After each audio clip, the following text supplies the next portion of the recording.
Good evening, and welcome to this edition of Month in Review. I'm Seaman Rose, and in tonight's newscast, we're going to recap the top stories from Sasebo and Yokosuka for the month of June. Our top story tonight, Vice Admiral Scott Swift, the new commander of the 7th Fleet, paid a visit to Sasebo.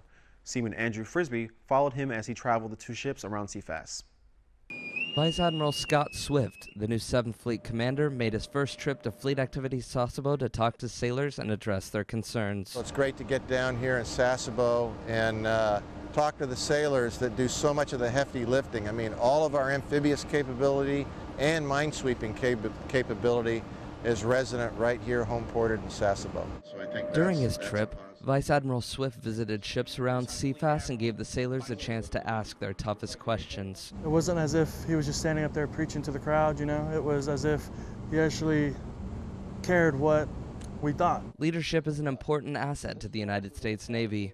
The new 7th Fleet commander's trip to CFAS showed his commitment to helping lead the Navy into the future. Seaman Andrew Frisbee, Fleet Activities Sasebo, Japan. Departing.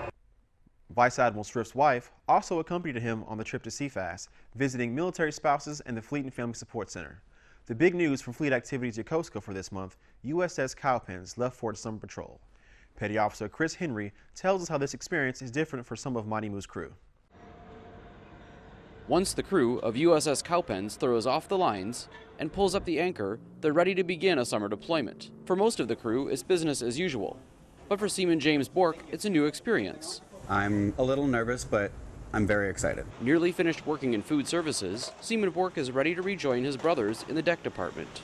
It has become one of the best experiences of my life, being able to become a member of the Cowpens family. The Cowpens crew will work together while operating underway, participating in international naval exercises in the 7th Fleet. They absolutely have each other's back.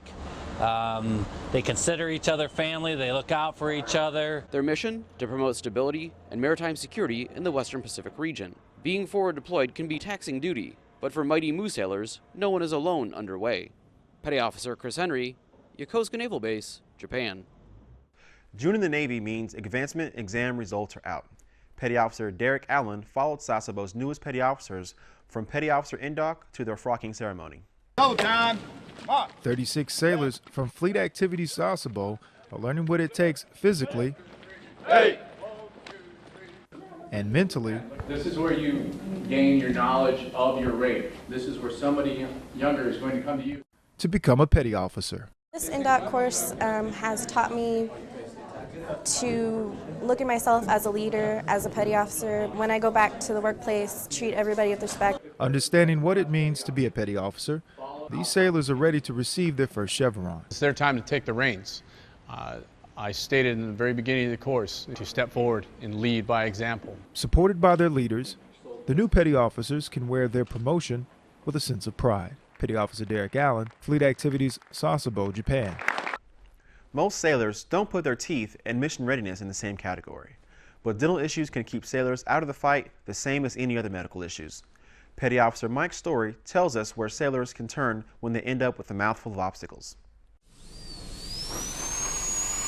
Sugar and spice may seem nice, but when forward deployed sailors bite off more than they can chew, they rely on the sweet relief provided by Commander Fleet Activities Yokosuka's Fleet Dental Clinic.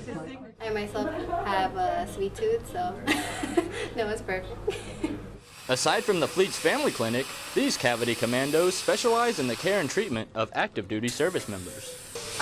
It allows us to get what we need to get done before our civilian counterparts so we can get back to our mission. Capable of complex surgeries to minor fillings, this pearly crew of dental professionals makes mission readiness their main priority. And our mission is to make sure that we have a readiness of above 95% for all the sailors that are out here on the docks. Piece of flux, please. The care this clinic provides not only helps clear any medical obstacle sailors may encounter, but also allows service members to continue living healthy, active lifestyles. Petty Officer Michael Story, Yokosuka Naval Base, Japan. The Yokosuka Branch Veterinary Treatment Facility doesn't just serve military working dogs, but they also provide care to service members' family pets. Petty Officer Adrian White paid a visit to the Yokosuka vets to see how they are meeting the needs of sailors' best friends. Yokosuka Naval Base Veterinary Treatment Facility serves military working dogs family dogs, and all ranks and classes of pets in between. Our number one mission is to see the military working dogs and provide care for them. And then we also have a supplemental mission to provide care to the privately owned animals. The lead trainer for Yokosuka's K9 division trusts the vet to treat his military working dog and his family pet. White's personal dog was feeling ill, so he didn't hesitate to take her in. Morning, she had been vomiting for about a week. She was not feeling very well. He noticed that her abdomen was actually getting larger. Oh, they're great. They took care of my dog. Right now my dog she's doing fine. Just another day on the job. They help working dogs and also family members. Petty Officer Adrian White, Yokosuka Naval Base, Japan. It's important for naval bases to be prepared for any disasters that might occur. Seaman Andrew Frisbee talks to sailors from CFAS port operations and shows us how they prepare the base for typhoons. Ships in Port Sasebo. This is Sasebo Port Control. Sailors from port operations at Fleet Activities Sasebo work together to prepare and inform the base for an incoming typhoon. The port operator's role is actually making sure that all the ships are safe. We make all the preparation plans for storm invasion, so we actually will determine where the ships will be berthed for safety consideration. Prepare storm wires, we prepare pusher boats if needed, and doubling up the lines. To get the base and ships ready for the storm, sailors work together to perform their tasks. Teamwork is very essential right now. It goes all the way from the lowly seaman dispatcher all the way to the chiefs that actually coordinate the T-Corps meetings. Preparing a base takes planning, teamwork, and timeliness in operations. Port Ops has put in the work to secure CFAS for any incoming typhoon. Seaman Andrew Frisbee, Fleet Activities Sasebo, Japan. Port Ops holds T-Corps meetings prior to a typhoon to ensure sailors on the ships are all properly prepared to weather the storm. Speaking of typhoons, how much longer will the rainy season last? Will we have to keep our umbrellas handy, or will we be able to enjoy some summer sunshine? Let's take a look at the local weather forecast for Sasebo and Kanto areas. Here's your 3-day weather forecast and current exchange rate for the Sasebo and Kanto areas.